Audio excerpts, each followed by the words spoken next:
Today is Tuesday, July 19th, 2022. And today on the show, we're finishing part two of a two-part series looking at future expiring contracts for the Miami Dolphins in the 2023 offseason.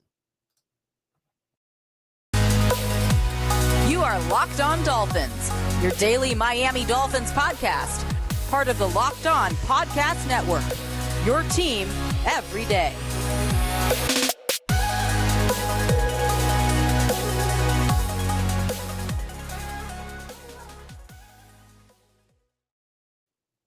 What's going on, Dolphins fans? Kyle Krabs, your host here on Locked On Dolphins. Today is Tuesday, July 19th, 2022. I want to thank you guys for making Locked On Dolphins your first Miami Dolphins listen or watch of the day. Your host, Kyle Krabs, lifelong Miami Dolphins fan, director of scouting at thedraftnetwork.com, and your host here finishing part two of a two-part series.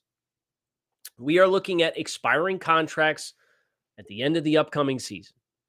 And with the Dolphins and their team mentality and where they are as a franchise, what decisions we might expect, what players in the meantime, as we get up to the cut down of the offseason roster, what players could potentially be dangled as chips if the team does not seed for late round draft selections, if the team does not see a long-term vision for that player in the future. But before we get into the defensive side of the ball, we did offense yesterday. Go back and listen if you haven't already.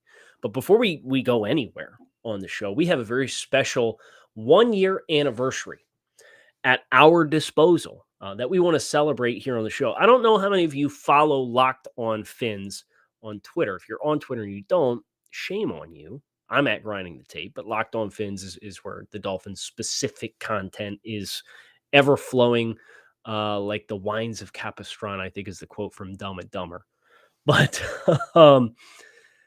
1 year ago today, the Washington Nationals baseball team made the ultimate enemy of Locked On Dolphins and yours truly. And I put a hex on the team when it happened because they beat the Miami Marlins like 18-1 1 year ago. And they sent out some cute little snarky graphic that was like Nationals, handshake emoji, Buffalo Bills. Remember, this was the last game the Dolphins played at the time of this tweet was the Week 17 contest against the Bills to eliminate the Dolphins from the playoffs. And the caption was beating Miami by three scores. And they obviously won by 17 points. So I quote tweeted it at the time and was like, I look forward to taking a celebratory shot every game the Nationals lose the rest of the season. Well, they lost a ton the rest of the season. And so far this season, they have continued to lose a ton. So I just want to tip my cap to the Washington Nationals on the 1-year anniversary of that stupid tweet that irked me so that I would go out of my way to constantly harass the Washington Nationals on social media for the tomfoolery that took place. Washington is 52-111 since sending that tweet. And I would like to take full responsibility for the demise of a Major League Baseball team. So 52-111. Happy anniversary to the Washington Nationals. I hope it was worth it. But today on the show, had to get that out of the way. Today on the show, we are doing the defensive side of the ball for expiring contract players. And as we talked a little bit about yesterday, this is a really interesting chapter for Miami because you're at that point as a young contender where you're going to continue to be aggressive, and you got to find the right blend of veteran players who you can probably get at a discounted rate because they see the appeal of the team and they think that they can win down here, with retaining the nucleus of your team as it exists. But as you re-sign your own players, there will be attrition that takes place. You will have to do the choose your own adventure thing. You can do A or B, and it all spider webs off of those decisions. No big money players on defense to be aware of. So that's the good thing going in. Offensively, you had a backup quarterback making $6.5 million per season last year in Teddy Bridgewater, and obviously Mike Gesicki's on the franchise tag as expiring players. Eric Rowe is the most expensive payroll player for the Dolphins who's an expiring contract this year. And I really want Eric Rowe to be the 2019, 2020 version of Eric Rowe this year. But there is no doubt he was marginalized by Brandon Jones last season. But his skill set versus Brandon Jones is it's not a complete one-for-one. What makes it hard is he's a player who's on the wrong side of 30. His pay this year, just short of $5.5 million. If you bring that back, you're paying for what a player has done, not for what a player will be. Because Eric Rowe is starting to show the signs of regression as evidenced by him getting phased out by the team last year by a younger player. That's a really hard sell for me unless he has a revival this season with his skill set to justify a contract that's going to be in the same ballpark. Now, if you can get Eric Rowe back under contract for $2 million, then yeah, that's a no-brainer. But whether or not you would get Eric Rowe back in what he knows will probably be his last NFL contract of any level of financial significance, I can't guarantee would be the case. But that's one for me that if all things remain equal to what we know now, I would probably have a third safety pretty high up on the Dolphins' list of team needs, unless Verone McKinley, who I don't have the expectations that some people do, really captivates this team, or Noah Benogany transitions to safety and has a career revival. There's pathways to not need a safety. But with how much sub the Dolphins run in this system, if you do let Eric Rowe go, and that would probably be the tough choice that I would advocate for at the end of the season, unless the play leaps back up to the 2020 standard in coverage against tight ends, that would be a pretty high need for the Dolphins to put on their list, especially because Clayton Fejedelem, who's your fourth safety as things currently stand, and he's due $2.8 million this season, is also an expiring contract. Now, he's an exclusive teams guy. That softens that blow significantly. If Clayton Fejedelem plays significant defensive snaps for the Dolphins this year, we're in trouble anyway. But Miami's got a lot of these special teams guys on the roster that they're paying significant money to. I mean, you think about some of the names that Keon Crossan they brought in, they didn't pay him nothing. They paid him a reasonably significant amount of money. You can go through the bottom 20 names on the active 53 projection, and there's a couple of guys that are getting $2 or $3 million a pop. And with that being the case, unless you get Clayton Fejedelem as well at a discount, like I'm going to have a hard time right now with Miami being as in the weeds of being a young contending team as possible and needing to retain the nucleus of your team. You could tell me that you could re-sign Clayton Fejedelem, and then you might not have the money to get the deal done with Christian Wilkins and have confidence in it and also have the flexibility that you need elsewhere. Or you can just get the Christian Wilkins deal done, go draft a safety in the 5th round to be your special teams guy and call it a day, or have somebody else from a different position group play that spot. That's how I would handle it. But again, and especially with a guy like Clayton, like he is what he is. It's not like Eric Rowe where there was a reward to be reaped defensively. Before we go any further, I need you guys to level with me. We've all been in this situation where you're a little tight on cash. Maybe you can only afford to put a few gallons into the tank, or you got another save the date. So you got another wedding coming up and you don't know how the heck you're going to pay for another wedding gift. If you're living paycheck to paycheck or struggling to make ends meet, it can be really stressful when unexpected expenses pop up. But now Dave can help get you out of a pinch when you really need it. Dave is the banking app that can help you get up to $500 instantly with extra cash. That's more money to fill your tank, buy a wedding gift, or catch up on bills. You can finally tackle those expenses that have been stressing you out without any hangups. There's no interest or credit check needed. Millions of people have already downloaded the Dave app to get the financial relief that they need with extra cash. So if you're in a pinch, you need some extra help, download Dave and think of it as a helping hand from future you. Download Dave in the App Store now. That's DAVE. Sign up for an extra cash account to get up to $500 instantly. For terms and conditions, go to dave.com/legal. Instant transfer fees apply. Banking provided by Evolve, member FDIC. Future you will thank you. We have a nice blend of defensive guys to get into here, including an older veteran like Melvin Ingram, who's currently 33 years old, will be 34 next offseason when his contract formally expires. And he's with the Dolphins on a one-year, $4 million deal.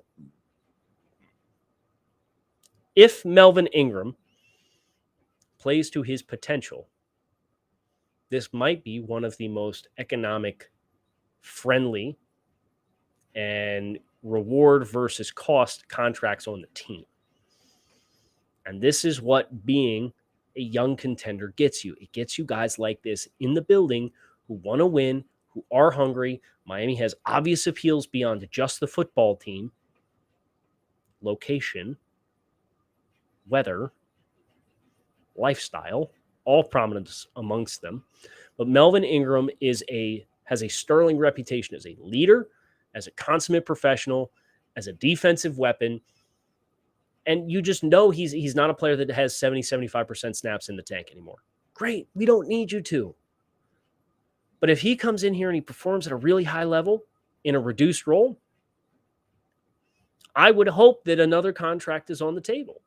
Now, how much you can continue year over year to bank on him isn't a good gauge. So you'd probably be better off continuing to do one-year deals at a time if that's something that Melvin Ingram is interested in. But this is the second consecutive year in which he's had a one-year deal. So you would assume he's kind of accepted that's the norm for me as a player now in this chapter of my career. Nick Needham, just short of $4 million. He was a restricted free agent. And assuming the trajectory of Nick Needham continues, you're probably looking at, I don't want to say double, but I would not be surprised if it's close to double the annual pay. Think about what Cedric Wilson got on the offensive side of the ball to be a wide receiver 3. Nick Needham, with another year of play like last year, knowing full well that there's safety flexibility here, is somebody who, this is the perfect example. Would you rather retain Clayton Fejedelem and be unable to afford re-signing Nick Needham, or would you just rather re-sign Nick Needham? Because like your defensive back budget that you have Byron Jones, you have Xavier Howard, you have Javon Holland on a high, he's on a rookie contract, but it's a high rookie contract, so he's not getting paid nothing. You've got Brandon Jones, who's going to be getting into that point, which you got to start thinking about a contract extension for him because he's playing in year 3 on a 4-year rookie deal. Your budget for each position group gives you only so much flexibility. So for your defensive backs, you might be able to say, hey, Nick is going to command 7.5 on the market. Do we want to pay him that? Well, we got to pay Clayton $3 million to play the up back on punt team and be the fourth safety. So we can't afford, like, it's not in our budget to pay Nick. No, if you're going to do it, pay Nick, right? But that's the kind of expectation that I have for that kind of player, knowing full well that Nick Needham has safety flexibility at his disposal. That is a player I think Miami fans, we got to enjoy, but we got to be mindful of, especially like between Rowe and Needham, they're both not going to be back. You'll probably only get one because between the two of them this year, you're paying them $9.2 million. It's probably cost you 12 to bring him back next year. Just those two guys alone. So that's kind of, as players develop, the pay expands. And then you got to be selective in who you keep. And that was something that we really talked about with Ozzie Newsome, the longtime Baltimore Ravens general manager, when we went down to Alabama for the Senior Bowl event.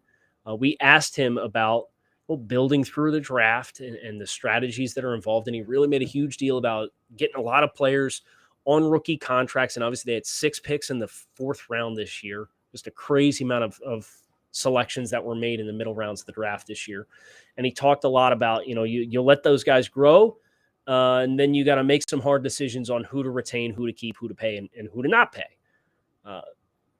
Miami is living in those shoes, and this is kind of the first year that they've had to do that since the rebuild in 2019. But this is what happens when you get depth, and this is what happens when you develop players. It's a good problem to have, but it's not an easy one to make the decisions on, and that's what makes all of these decisions and all these players' expiring contracts so critical.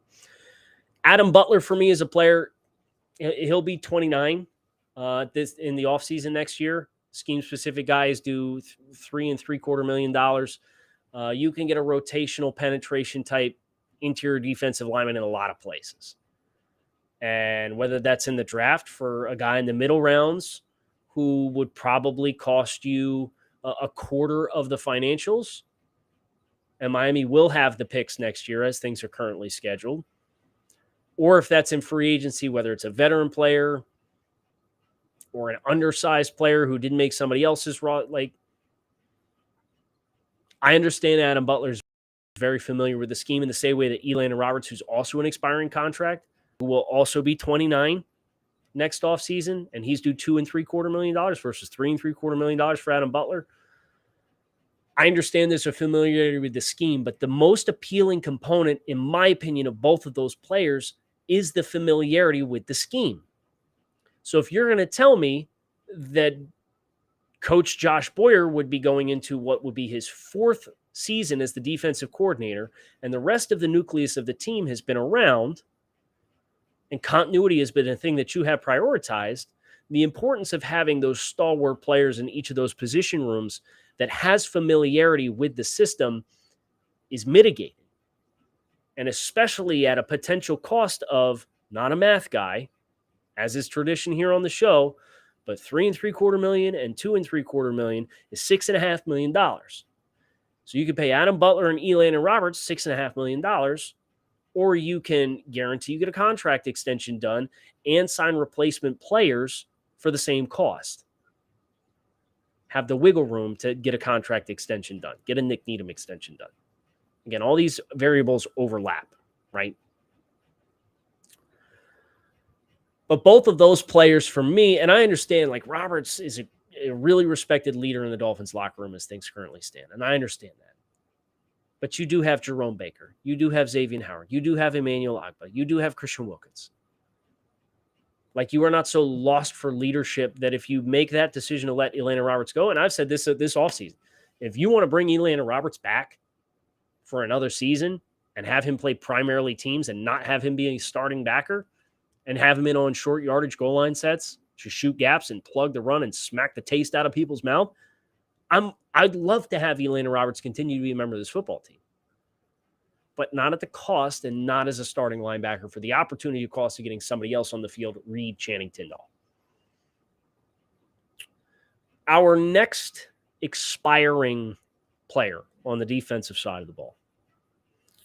We do need to shout out Thomas Morstead, by the way. Obviously, he's a specialist.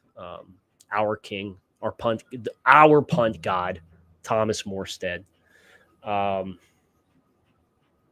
be 38 next offseason. Dudes can kick till they're 50 if they want to. Keep running them back. Keep running them back. The next defensive expiring player that we have is Sam Mcguaven, who will be 31 next offseason. He's on a 1-year deal for $1.7 million. The team chose to bring him back. This was part of the big influx of backers, along with Elandon Roberts, along with Brennan Scarlett, along with Duke Riley, that they just ran the whole thing back. And we're going to talk about Duke Riley next. But Mcguaven is in that bucket range for me. It's 1 year, $1.7 million. When I was talking about Fejedelem, and I was talking about some special teams type players, Elena Roberts. If you're under $2 million, that's a perfectly reasonable financial implication of having a high-level special teams player on the roster. And I think that's what opens up, in my opinion, Sam Mcguaven to continue to be a long-term player. Now, as a defensive player, he's kind of capped in the same way that Clayton Fejedelem is, in that you really don't want him playing a lot other than maybe some of your pressure packages as a backer who's mugged up in interior gaps. But even then, he's not somebody who plays from depth, right? And that's been one of the fun things about doing some of the film studies that I've done this offseason with NFL teams is you're seeing what backers are effective in pressure situations and from where. They walked up on the end of the line of scrimmage. They walked up in interior gaps and involved with the stunts and the games to loop and come screaming through free. Or are they running from depth, from stacked position on the second level of the defense and firing through gaps late, whether that's as a green dog if the back stays in the blitz.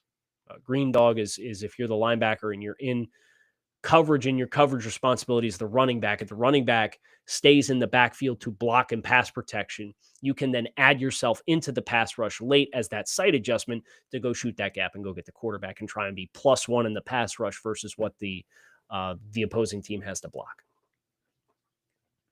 Mcguaven, his role when he's effective, as we saw in the preseason last year, is mugged up in gaps. And if you told me he was going to play in space, I wouldn't like that. So that's why the financials have to only hit a certain cap for me to be comfortable with it. And at $1.69 million, I am comfortable with that. And I would love to continue to see Sam Mcguaven, who's a great story, continue to be a member of the Dolphins. Before we talk about Duke Riley, I got to talk about Built Bar. Built Bar is a protein bar that tastes like a candy bar. These things are high in protein, high in fiber, low in calories, low in sugar. They have 100% chocolate on all their bars. They're absolutely delicious. Right now, you can visit Built.com. Use promo code LOCK15 and save 15% off your next order. That is Built.com. Promo code LOCK15 to save 15% off your next order of the world's most delicious protein bar. Dolphins defense did not do us a lot of favors here. We got some ground to cover. Duke Riley, 1 year, $3 million contract extension. Duke can run. So in contrast to Sam Mcguaven, Duke Riley, yes, he can play as a pressure player. He's been mugged up in gaps. We saw that last year. He can play more on third downs than what Elena Roberts did. But he's also capable of playing in coverage, and he's also capable of triggering from depth as a pressure player because he's a very bursty, speedy backer. And somebody like that, until you get more depth in your linebacker room, you would be a lot worse off with a lot of other players as what is effectively your third or fourth linebacker than Duke Riley. So I would absolutely advocate for Duke Riley to be somebody who continues, especially because he has a variety of ways in which he can impact the game. Now, $3 million, if he comes back and he starts looking for more than that, I'd probably start getting a little leery. But because he is Jerome Baker, presumably Elena Roberts, Channing Tindall, he's your fourth backer right now. That in itself puts a glass ceiling, barring injuries, on the reps and role that he will command, which will then in turn kind of naturally suppress the ceiling for his market. I don't expect you to get too much higher than that because for Miami, he's a rotational backer and a teams guy. But he's got defensive value, and I don't think $3 million is too crazy of a number for that player bringing all of that to the table. John Jenkins, he'll be coming up on 35 years old as a nose tackle, $1.2 million. You can get plugs in a lot of spots. And again, the leadership component, the Dolphins with the young guys that they have that have been in the system for a while now, I'd probably not advocate for an extension from John Jenkins. Brennan Scarlett will be 30 next offseason, $1.18 million. So effectively, all of the expiring contracts from last year, we just hit them with one-year deals, and said, let's run it back. We'll get more of an evaluation window. Scarlett is a player who has a low ceiling as a pass rusher, but as kind of a dirty work, front end run stuffer on early downs. 1.18 is not a crazy number. It's not an egregious number, but you also did draft Cameron Good. And ideally, Cameron Good's a little bit more of a dynamic athlete.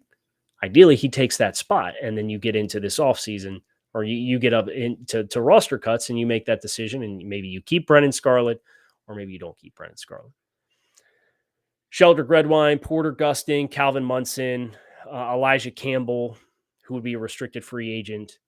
All kind of peripheral players. I don't know that any of those are locks to make the roster. Maybe Redwine, maybe Munson because of playing teams. But there's Redwine's the only one over $1 million. And he right now is penciled in at safety 5. So he's going to have to beat out Fejedelem, in which case Miami could potentially save another $1 million if he does this training camp. And if he does that, then hey, tack an extra $1 million onto your rollover cap for 2023 to add on to their current cap deficit. The big name here is Andrew Van Ginkel. He was a big hit for the team in 2019 in the 5th round. He was a player that I knew was pretty raw coming out of Wisconsin after being a JUCO player for a couple of years. And man, he has really carved himself a nice role for Miami. What does that market dictate? There's no projection right now on spottrack.com. So I don't have a firm projection, but here's what I can tell you. It's 4th year of a 4-year contract. He's getting paid $2.5 million this year. I think this went to it was a performance bonus. Yep. So Van Ginkel, man, he's played 801 snaps last year. He played 71% of the snaps defensively. Melvin Ingram will chew into that a little bit. We can say that with confidence. He's got 11 career sacks through 3 seasons in the NFL, 4 forced fumbles. He went from 17% of the snaps to 46% of the snaps to 71% of the snaps. Ideally, he's a 6. In my mind, ideally, Andrew Van Ginkel is a 600 snap player across 17 games. What is that worth? This might be the player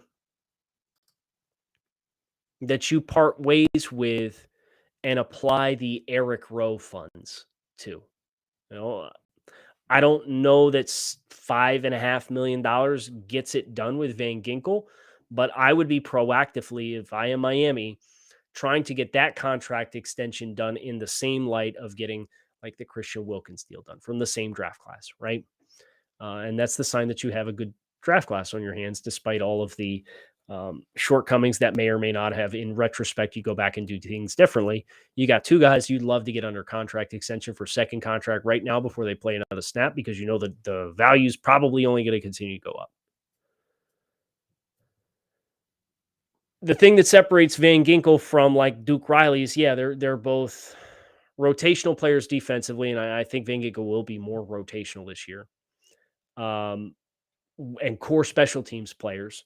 Is Van Ginkel is an actual pass rusher as compared to Duke Riley being a space backer. So Duke Riley, I think $3 million is probably the right kind of range for him.